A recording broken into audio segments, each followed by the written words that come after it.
Okay, I think we're having some technical difficulty, but I want to thank Lisa for the opportunity to share with everybody about Odos and what they do and all the things that we're planning on doing. And we have some fantastic stuff lined up. But I just want to give God thanks because it's an opportunity to share what you do and what you love with women of color and those who are going to be watching this video tonight. But I just want to say how excited I am about, first of all, how excited I am about the Odos. 1 degree of separation is actually true in all of our lives. We are one separation from the person that we need to grow our business, expand our company, grow our concept. We're one person away from that success we keep dreaming of, hoping of, and praying for. So I hope that you're taking advantage of this opportunity that Lisa and Odos is giving all of us as business owners to, one, promote our business, two, connect with women who want to be where you are. There are women who are just starting. There are women who have been in business for years. There's so much rich experience within Odos. And it's so important that you connect with these women. Women need to know how important they are, how valued they are, and that what they've learned over their lifetime in business, in life, is valuable.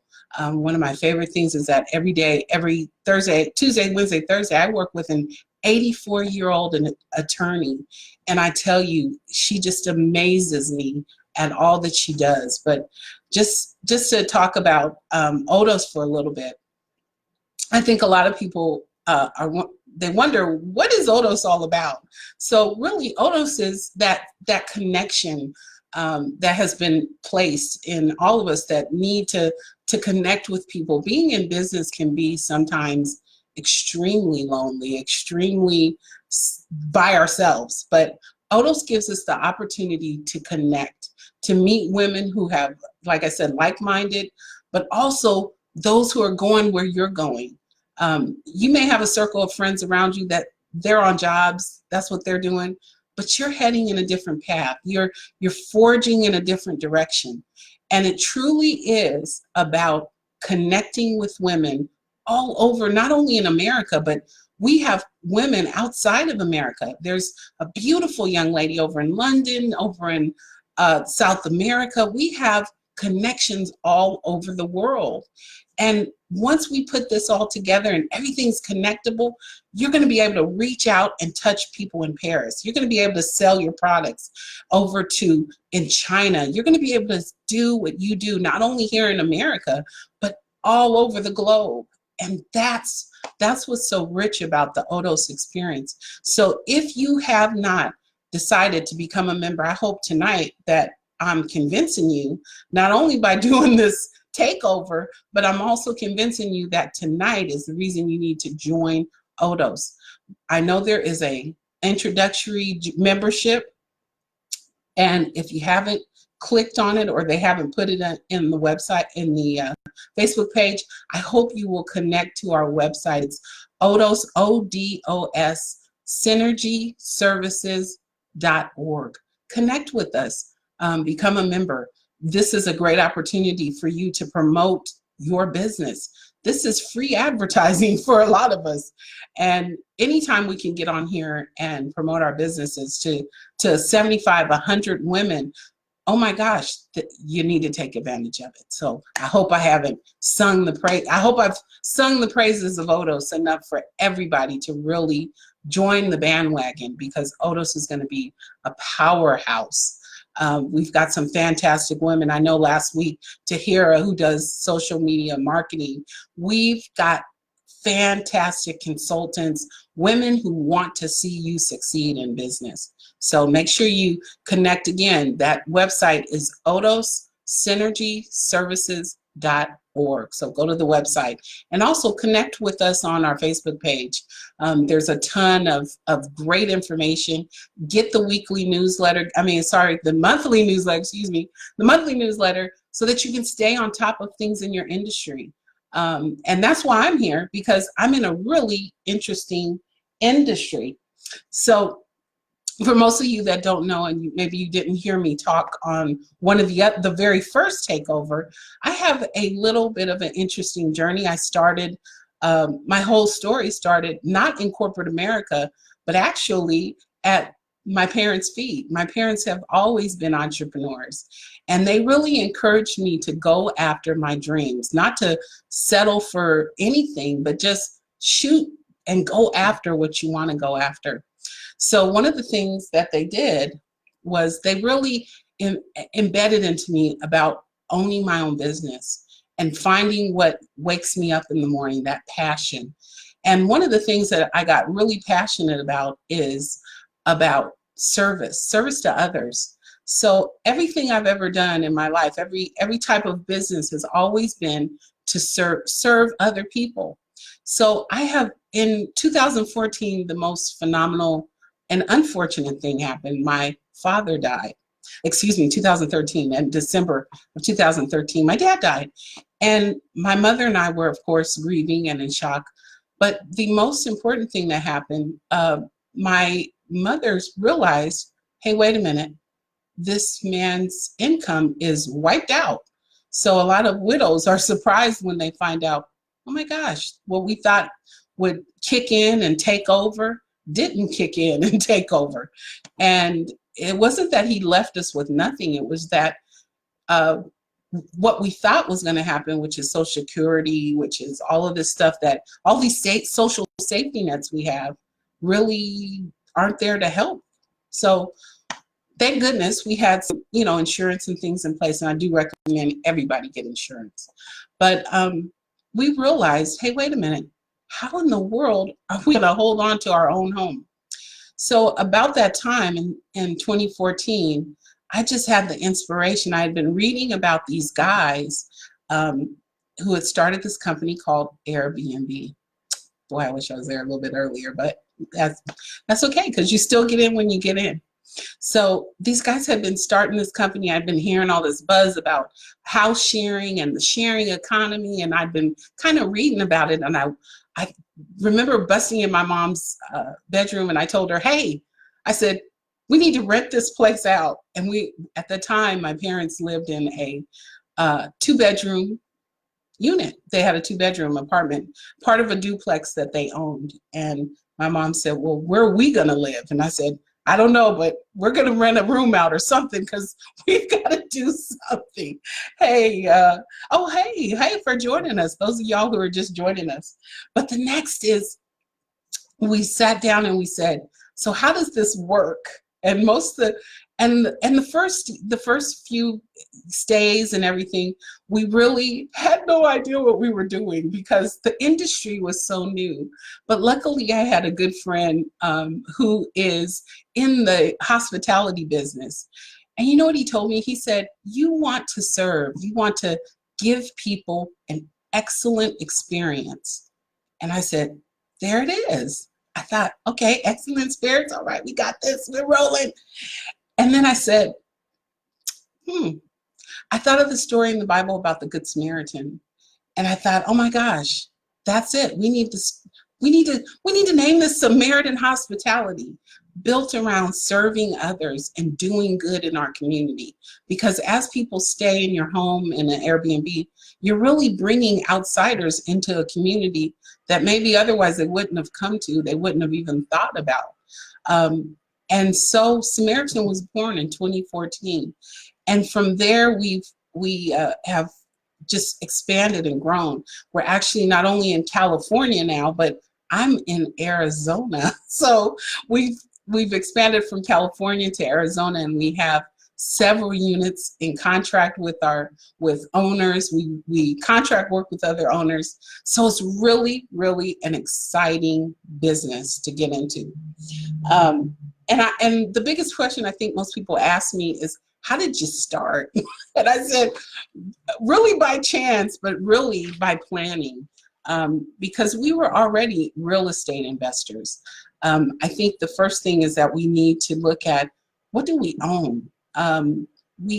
We're so busy being renters. We've got to get in the mode of being owners. Owners own. And by hook or crook, own Own it. Ownership is so important, and it's a wealth building thing that we've got to really get in our community of color. We've got to get back to where we own homes. So don't be afraid. Don't jump in. There is so many ways to finance a home. I want to tell women out there tonight that if you're thinking about buying a home, you're mulling it around, tonight is the night for you to creatively finance your home. So don't just think of, well, I got to go to a bank and get a loan, because a lot of times the bank's going to tell you no because you're a risk. But guess what? You might have a relative, you might have family members that have 401ks, that their money's just sitting there in a 401k. You have to think creatively and be in real estate investors. I was telling a sister friend of mine the other day, I said, there's no, God's not making any more real estate here on earth. And I am just so with real estate investors when you start to really think about that there is no other real estate. So that's the one number, as my mom says, it's the number 10 envelope of the world. So there's plenty of ways to get started. So if you don't own, think about rental arbitrage in our industry, in the Airbnb industry. You can actually talk to an owner and say, hey, I'm interested in partnering with you on your property and possibly renting it out. We do this with several owners. So I want you to realize think creatively, think outside of the box. Don't just think about going into a bank and getting a bank loan. Think way outside of the box. You'd be surprised. Think lease option. Think anything that will get you access to that property. And also think about, if you do own a home, think about your own home. Because again, when we started, that's exactly why we started, because it was our own house and we were trying to recoup the money that we had lost because my father had passed. So the next question, the next probably biggest question that I get is, who is our client?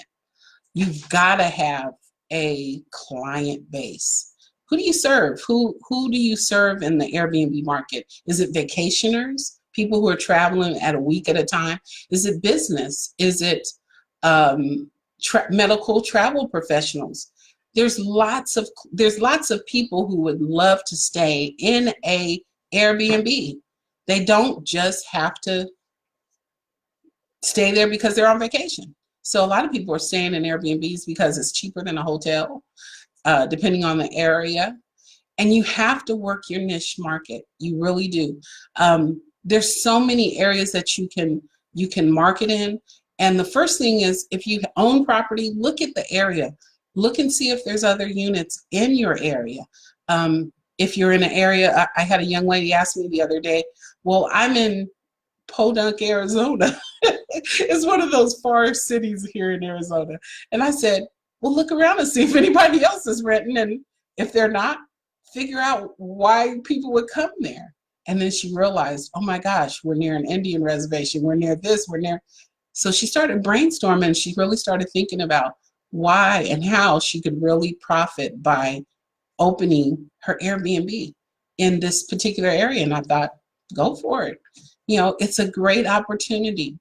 So the other thing about who's your client, you want to be a service-oriented business. You want to think about serving your client. A lot of people get into Airbnb because, of course, there's money to be made. But really, you should be getting in because you want to serve other people. Because the wonderful relationships I've made in the 6 years I've been in business have been because we have been a servant to people. We have served people.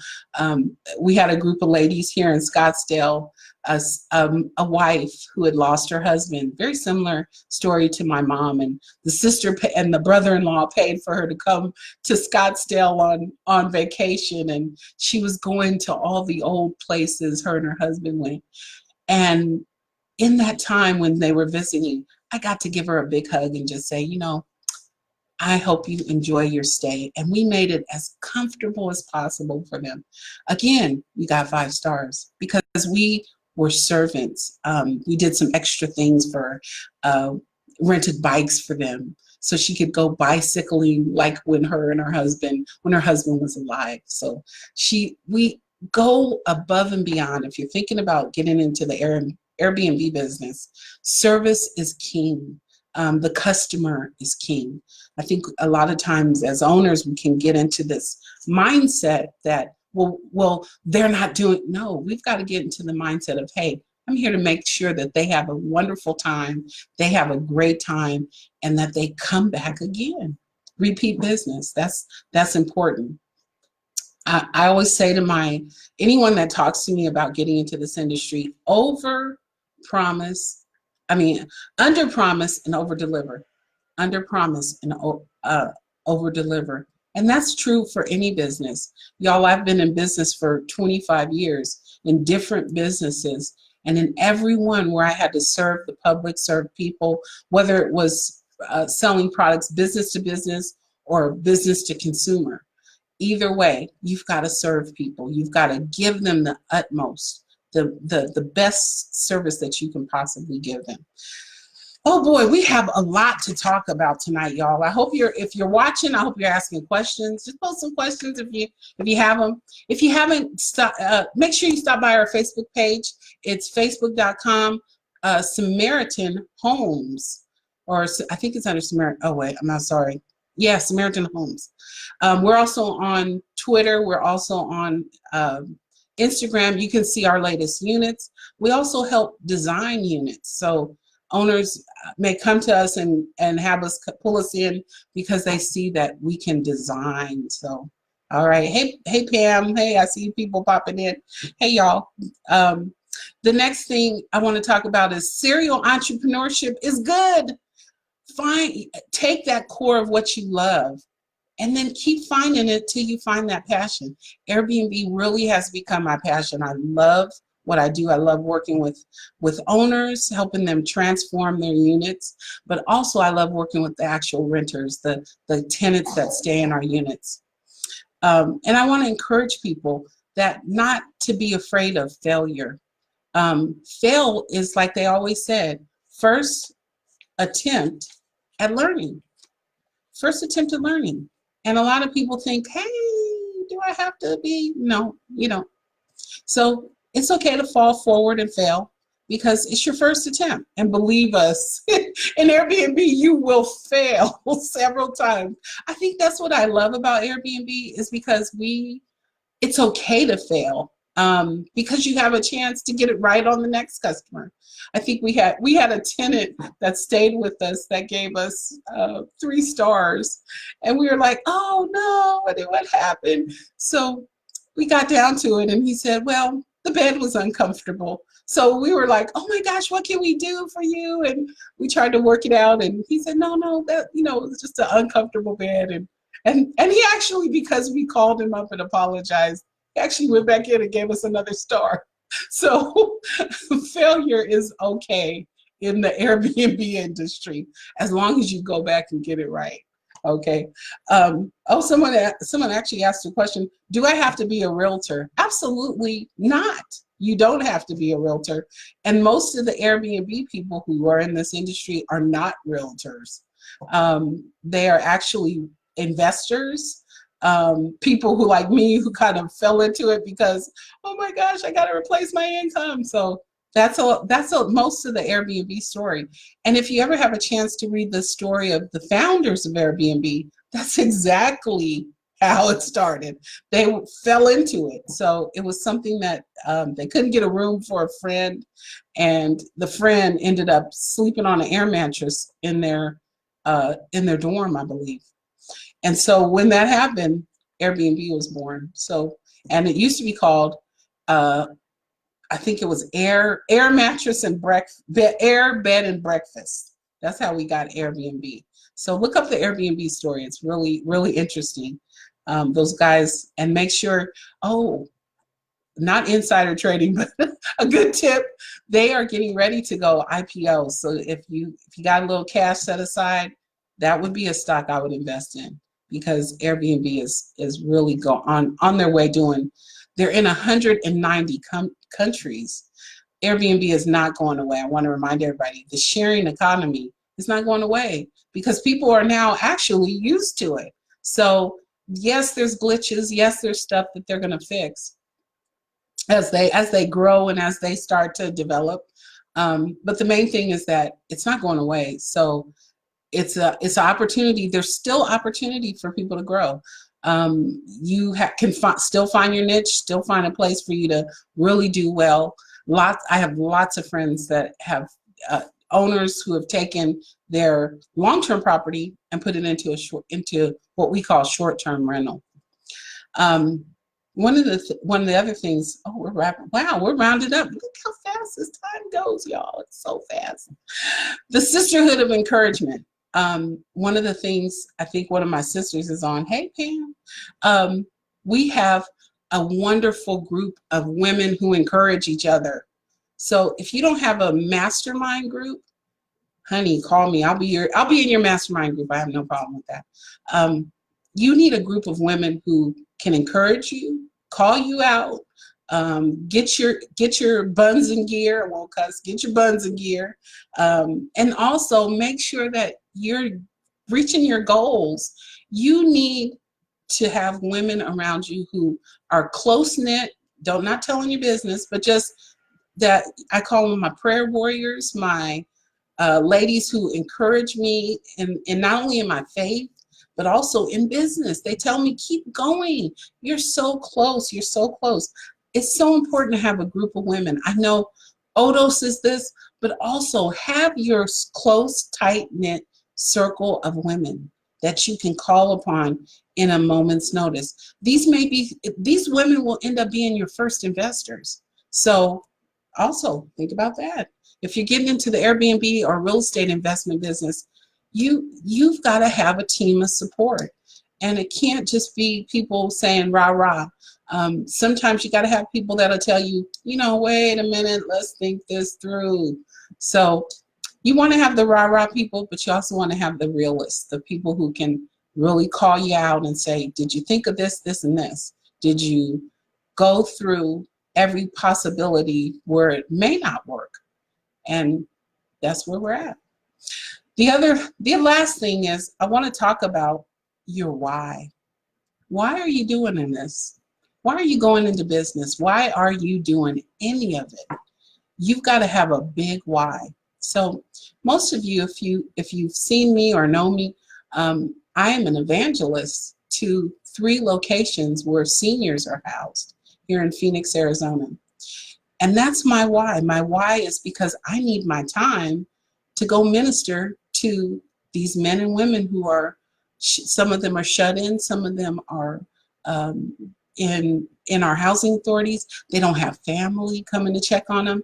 So that's my why. My why is I have 100 seniors that rely on me. So my why is huge, because not only is it 3 locations, but I'm trying to expand to 10 locations, to 12 locations, to as many locations as we possibly can. Have a why that is bigger than you. We hear this all the time, but I finally realized in these last few years of my life that I really need to have a big why, and it has to be outside of me. It has to be bigger than me. For some of us, it's going to be your kids. You got little ones at home. Make them your why. Make them your why you're doing this. You want them to have a different type of life. You want them to see mom be a success. You want them to see mom be a failure, and then see mom get right back up. Do you know how much encouragement that gave me as a kid growing up in a family of entrepreneurs, when I watched my parents fail, but then right back. They always were like that, right back to getting a business. They would regroup. My mom and dad used to call it time to regroup, and we would start again. It's time to regroup, start again. Until they found this thing that they really love. And it's always somehow been around real estate. We've always been involved in real estate. So what's your why? What's your whole purpose for being involved in what you're doing? Be passionate about what you do. What you do is important. Don't think that it's, oh, well, I'm just a a little this or I'm a little that. No, what you do is important. So know your why and make sure your why is bigger than you. Wow, our time has flown by, everybody. I hope you will share this on your pages. And again, if you are not a member of Odos, this is the whole reason why you need to be a member. Everything I talked about, you can get right now. You can be able to get it for free. Woohoo! Free, free, free. But guess what? There's a deadline to this free. So you have till the end of the year to join. And I think there's a discounted rate if you join. Um, Check it out on the website. But this is your reason to join. Just make Odos your why. Because, gosh, there are almost 900 women who are standing ready to join Odos. So they're just waiting for us. Finishing up some last minute things. But we have a group of women, powerful group of women.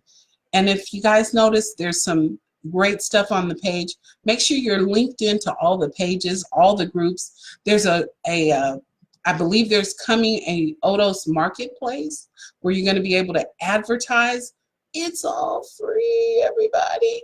But at some point, they're going to start, you know what happens? They start shutting it down and it's not going to be free anymore. So just make sure that you have your membership set, have your company be a member. You know, not only you be a personal member, but make sure your company is a member as well, so that you can promote your goods, your products, your services, everything that's going on with your business. This is a fantastic opportunity, and it's a once in a lifetime opportunity. Don't you wish you were there when they started some of those other women's business groups? Oh my gosh, if we were there when Nwabo was founded, oh my gosh, this is the opportunity of a lifetime. Join. Make sure you get your membership in. I see all these happy faces. Yay. Make sure you talk to Lisa Riley, who is the executive director for Odos. And also, if you're interested in hosting one of these Facebook takeovers and talk about your business, this is a great opportunity for you to promote your business for a good 30 minutes. Shoot, that's free. Again, free. But remember, they're going to cut it down. They're going to shut it off. So if you have any questions, we got about 2 minutes. Let me throw my glasses on. This is what happens when you can't see. Throw your glasses on. Hey, if anybody has questions about, we have about 2 more minutes, y'all. If you have questions, anything, comments, anything you want to ask about the person, how did I get into this? So you're free to ask a question. Just post your question. Oh, everybody said, oh, the biggest question. Somebody said, how do we contact you? People are texting me. Where are you at? I can't see you live. How to contact us.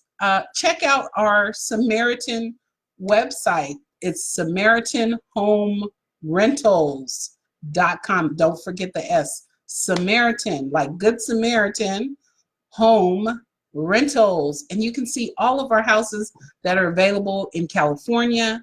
We have a new unit that'll be coming up soon. We also have some units down over here in Arizona that are available. And we have some contractual units with owners. If you're looking for places that are pretty large, we have a 5-bedroom, 3-bath that we work with the owners, and we'd love to hook you up and get you taken care of. If you're looking for a home staycation kind of situation, this is the place. Samaritan is the people to call and get in touch with. Also, my phone number, you can reach us at our 800. It's 866-535-5105. But for everybody here at Odos, we really thank you for joining us. If you're watching this afterwards, make sure you post your questions. I'll jump on for a little bit longer and answer questions. And check us out at our Facebook page at Samaritan Homes. We're on Instagram under Samaritan Homes, Home Rentals, and we're also on Twitter. Follow us on Twitter at Samaritan Homes. All right, everybody, looks like it's 7:30. Thank you so much for joining us here on Odos and Samaritan. We are thrilled to co-host this event. and we will see y'all later. Have a good night. Have a blessed evening and take care. Bye-bye.